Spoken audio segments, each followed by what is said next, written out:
Yo, bienvenue dans cette nouvelle vidéo. Nono est avec nous, salut Nono. Salut Sacha. Bon, on va évoquer la maigre actualité du jour. On va commencer avec le transfert de Randal Kolo Muani qui s'est joué à 1 minute près de la deadline de 23 heures. Si un accord avait été annoncé en début de soirée, l'accord définitif n'a en réalité été trouvé qu'à 22h40 pour rédiger la dernière version du contrat et le faire signer à toutes les parties. Donc il restait donc 20 minutes pour officialiser l'affaire. Et les documents ont finalement été envoyés à 22h59 à la LFP, à 1 minute près donc. Pendant ce temps, Kolo Muani ne se doutait de rien et réalisait les photos et son interview. Il n'a su tout ça qu'après et a fini par en rigoler. C'est-à-dire que pendant que Kolo Muani faisait les photos, les interviews de présentation, etc., bah peut-être qu'il faisait ça pour rien. Mais j'avais une question, Nono. Normalement, c'est minuit, c'est pas 23h. Ah bah là je ne sais pas si c'est minuit ou 23 heures. De toute façon ça veut dire quoi? Que Francfort a été au bout du bout. Voilà, il ne voulait pas des morts, ça a été 80 patates et puis voilà quoi. Alors à 1 minute près, le transfert de Randal Kolo Muani échoué. Bon, quoi qu'il en soit, la belle affaire, c'est Francfort qui l'a fait, parce que 75 plus 15, ils pouvaient pas refuser. Très clairement, ils l'ont dit eux-mêmes. Eh ben encore une fois, un transfert surcoté. Ah ouais. Voilà, moi je suis désolé, ça vaut pas 90. Moi je suis désolé. Moi, je vais pas te mentir, je vais aller plus loin. Ça ne vaut pas grand max, mais vraiment, je suis gentil en plus, 60, pas plus. Vraiment pas plus. Bah voilà, c'était un transfert raisonnable à Voilà. 60. Ramos pareil. Eh ben non, voilà. Et bah, tu viens au sujet numéro 2 maintenant. La compo probable du PSG à 48 heures du match contre Marseille, selon le Parisien. Bon, bah, pas de surprise, à part un point d'interrogation devant. Donc Donnarumma, Hakimi, Marquinhos, Skriniar, Hernandez, Zaïre Emery, Ugarte, Vitinha, Dembélé, Mbappé. Et maintenant, la question qu'on se pose, Nono, Ramos ou Kolo Muani? Donc pas de changement à prévoir par rapport au match contre Dortmund apparemment. Donc mis à part l'incertitude au poste de numéro 9. Donc maintenant, Nono, c'est compliqué. Ramos a eu 5 matchs, 0 but. Est-ce que Kolo Muani doit être titularisé les 3 prochains matchs pour voir ce qu'il en est?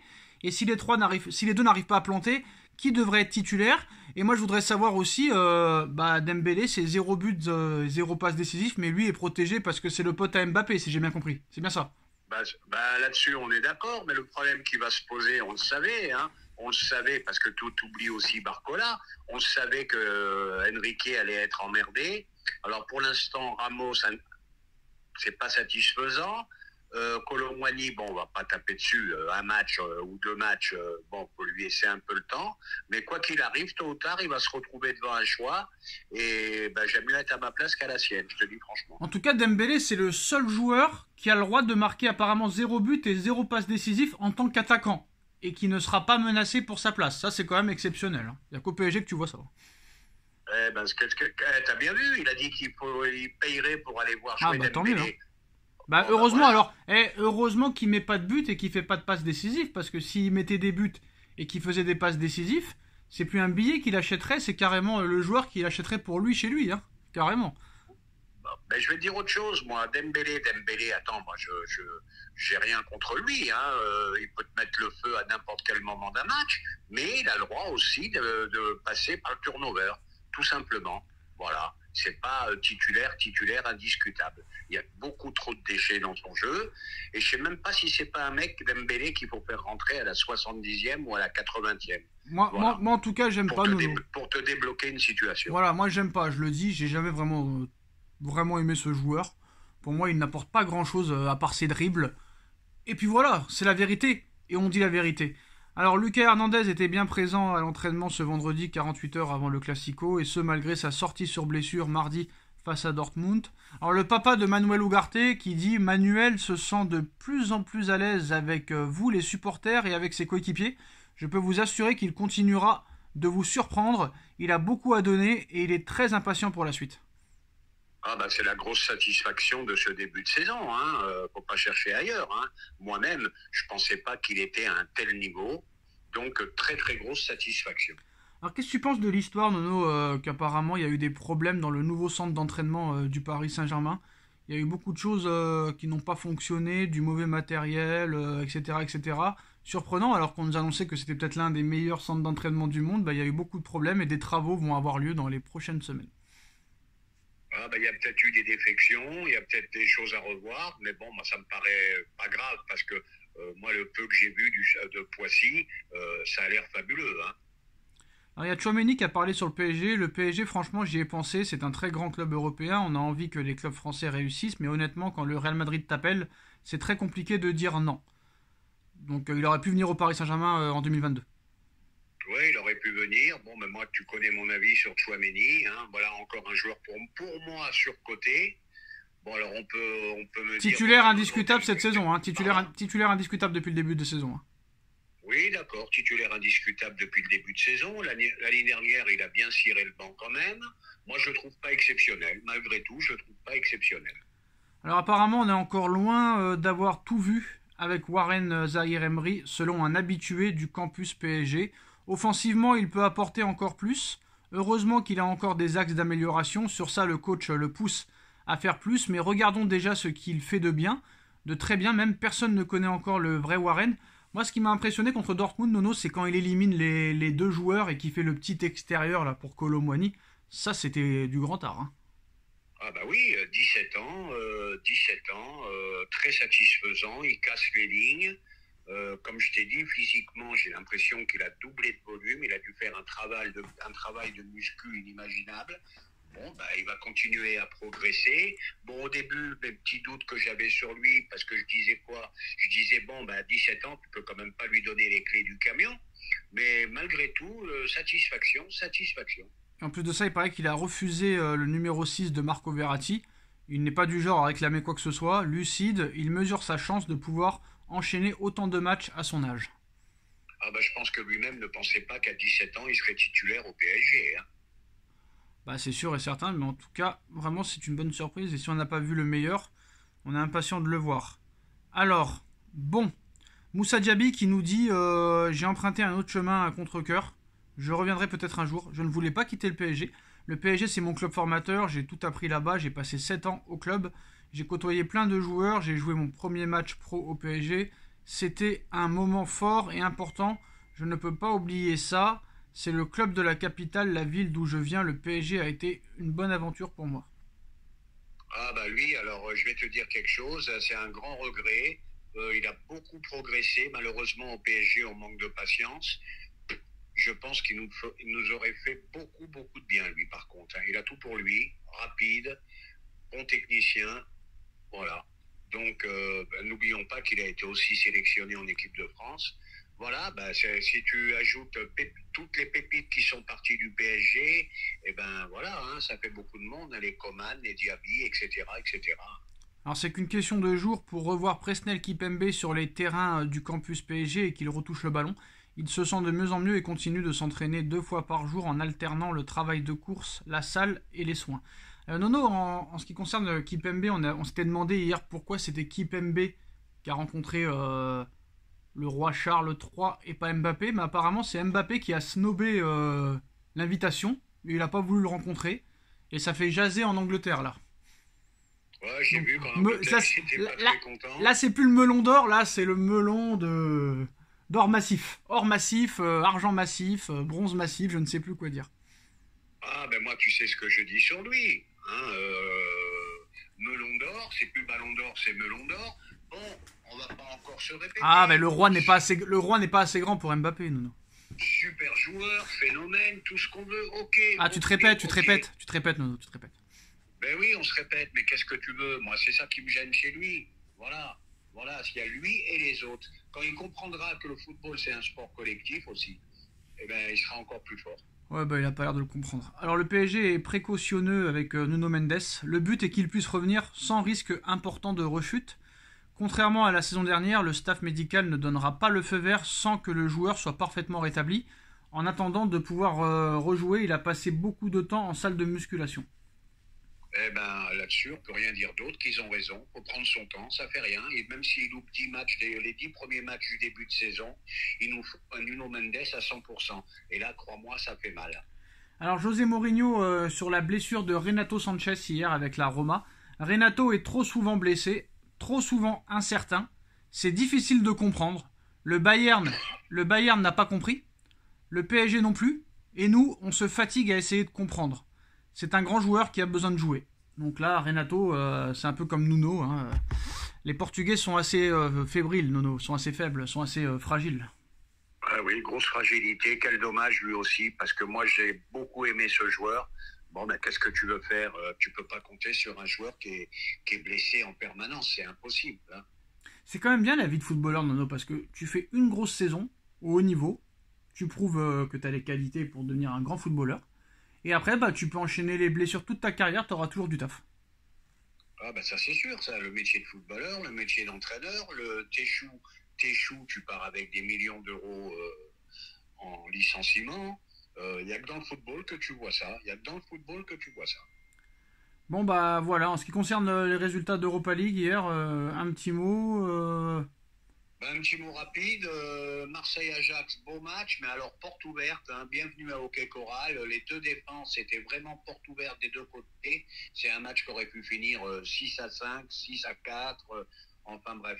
Espérons que Marseille ait la même défense dimanche soir, parce que là ça risque d'être une boucherie. Hein.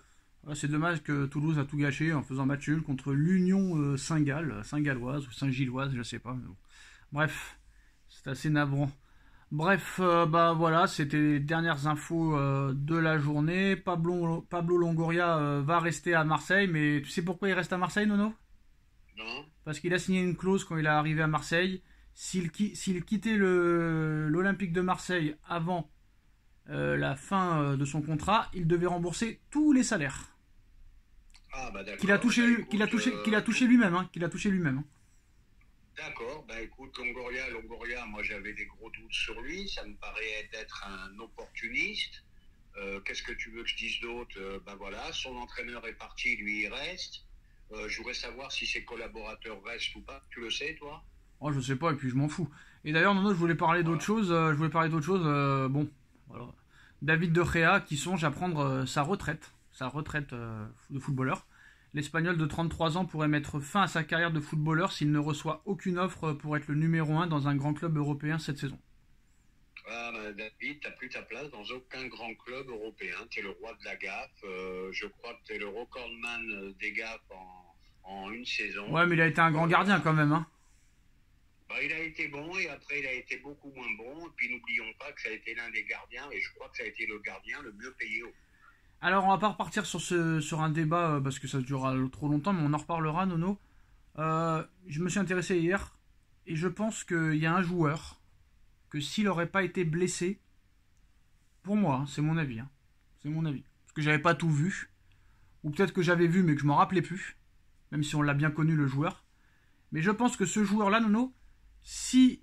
Je pense que tu vas trouver très vite. S'il n'avait pas été autant blessé et s'il avait eu 10 kilos en moins, il aurait été devant Pelé, devant Maradona, devant Platini, devant Zidane, devant Ronaldinho, devant Messi, devant CR7 et compagnie. Ah bah c'est Ronaldo brésilien. Ah ouais, c'est incroyable. Bah, pour moi, pour moi, hein, Ah, pour là, moi, ça a été un joueur exceptionnel, Ah non. qui avait tout pour lui, une technique, les roulettes, les machins, la vitesse. Incroyable. Phénoménal. D'ailleurs, n'oublions pas que c'est le joueur préféré de Zidane. Hein. Normal. Et en plus, la CR7, il vient de marquer encore, mais bon, bref. Pour la petite anecdote, là, franchement, c'est du lourd parce que déjà, en n'étant pas blessé, ce qu'il a pu faire avec un surpoids, 2 fois champion du monde, 2 ballons d'or, des Ligues des Champions, Real Madrid, Barça, Inter, Milan AC, etc. Il a même failli signer au PSG avant l'Inter de Milan, Nono. Ça, c'est une histoire aussi. Il aime beaucoup le Paris Saint-Germain. Mais je pense que très clairement, il n'aurait pas eu de blessure, puis 10 kilos en moins, frère. Je pense qu'il n'y aurait même pas eu débat pour les autres. Il n'y aurait même pas eu débat, Nono, hein, avec tout le respect que j'ai pour les autres. Hein. Voilà. Ben, il a eu une carrière lui aussi gâchée par les blessures, mais à 100%, et ben, tu sais comment que j'aime Messi. Mais je sais pas si c'est pas lui le plus fort de tous les temps. Ouais, je pense que c'est lui le plus fort parce que le gars, en plus, avec le surpoids qu'il a, il va aller à 300 à l'heure, le gars. Il va aller à 300 à l'heure. Donc je peux te dire que c'est impressionnant. Allez sur YouTube, regardez ce qu'il était capable de faire au Real, au Barça, à l'Inter, au PSV Eindhoven, au Corinthians, avec la sélection du Brésil, c'est remarquable.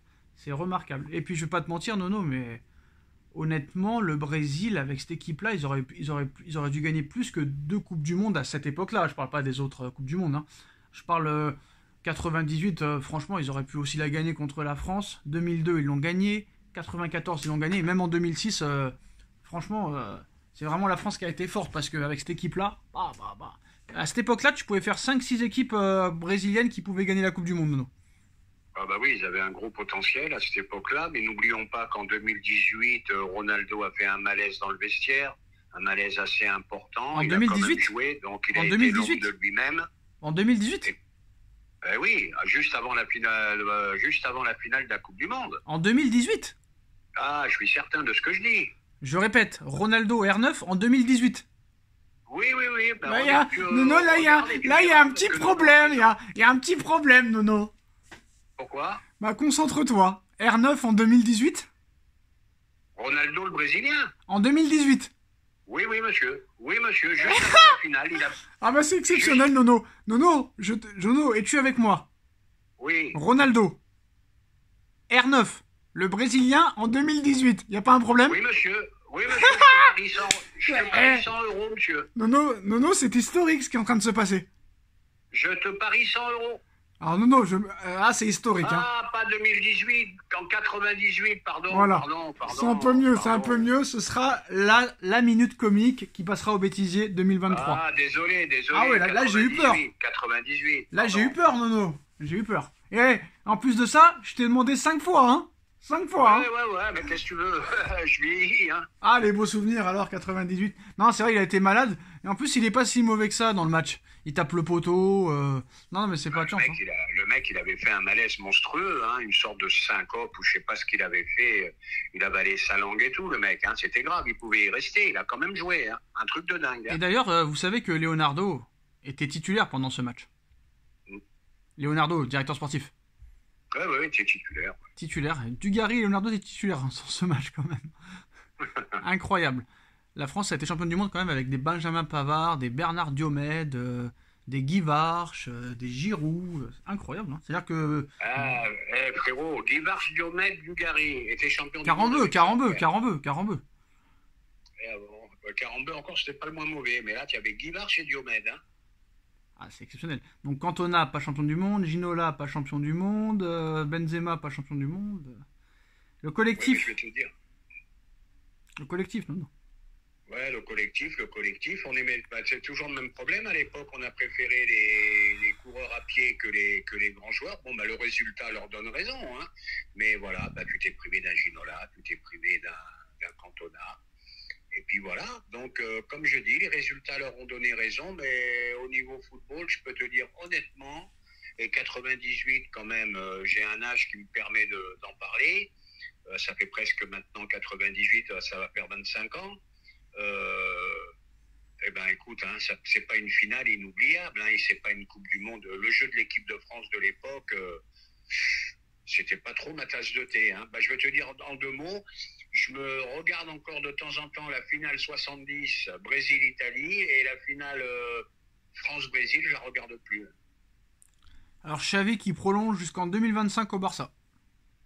Écoute, c'est mérité. C'est mérité. Je peux te dire, hein, pour l'instant, il finit 2e, 3e. Alors attends, non, il faut que je montre l'arbitre du match entre Al Nasser et Al Khali. Je suis obligé de le montrer, tu le verras en photo. C'est Triple H le gars, c'est Brock Lesnar. Donc incroyable, je sais pas si vous voyez, voilà. Voilà, le mec c'est un catcheur, l'arbitre. Il doit faire 120 kilos de muscle, Nono. Donc la photo. Faut pas broncher, voilà, je t'envoie. Tu bronches pas contre l'arbitre. Voilà, donc l'arbitre du match entre Al Nasser et Al Khali, et carrément le poste a été supprimé, donc je ne sais pas ce qui s'est passé. Bref, c'est pas nos problèmes. Donc voilà toutes les informations de cette journée. Dites-moi en commentaire ce que vous en pensez. On like, on partage, on commente, on s'abonne et on se retrouve très vite pour une nouvelle vidéo. Merci Nono, merci à tous. Tchuss. Merci Sacha, tchuss.